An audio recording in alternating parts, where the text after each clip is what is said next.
السلام علیکم جی، زاویہ براک سے میں ہوں آپ کا میزبان بابر علی۔ ہمارے ساتھ موجود ہیں ڈاکٹر علامہ نوید اقبال صاحب۔ علامہ صاحب، ایک بچہ کافروں کے گھر پیدا ہوتا ہے اور وہ وفات پا جاتا ہے۔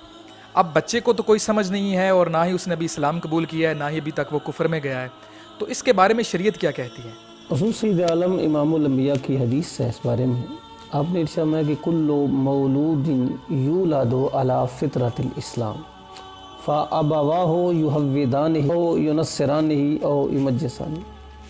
آپ نے ارشاد فرمایا کہ ہر پیدا ہونے والا بچہ وہ فطرت اسلام پر ہی پیدا ہوتا ہے، پھر اس کے والدین ہیں چاہے اس کو یہودی بنا دیں، عیسائی بنا دیں یا اس کو مجوسی بنا دیں۔ تو اس حدیث کی روح سے جب ہم دیکھتے ہیں تو پھر تو دنیا میں ہر آنے والا بچہ چاہے وہ کسی کافر کے گھر میں پیدا ہو، وہ اسلام پر ہی پیدا ہو رہا ہے۔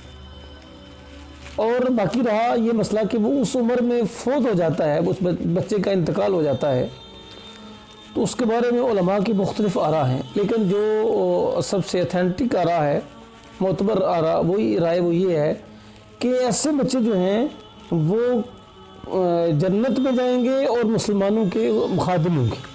علامہ صاحب، اسی چیز کے ساتھ ایک اور چیز بھی ہمیں بتا دیں کہ قیامت کے روز جو ہے بچے جو ہیں وہ اپنی ماں کے نام سے پکارے جائیں گے؟ یہ ایک بڑا مشہور نظریہ ہے کہ اپنی ماں کے ساتھ پکارے جائیں گے، لیکن یہ درست نہیں ہے۔ شرعی طور پر جو معتبر رائے ہے حدیث کی روح سے وہ یہ ہے کہ ہر بچہ جو ہے قیامت میں اپنے باپ کے نام سے پکارا جائے گا، یعنی وہاں جا کر جو سسٹم ہے پکارنے کا وہ ماں کے نام سے نہیں ہوگا بلکہ باپ کے نام سے ہوگا۔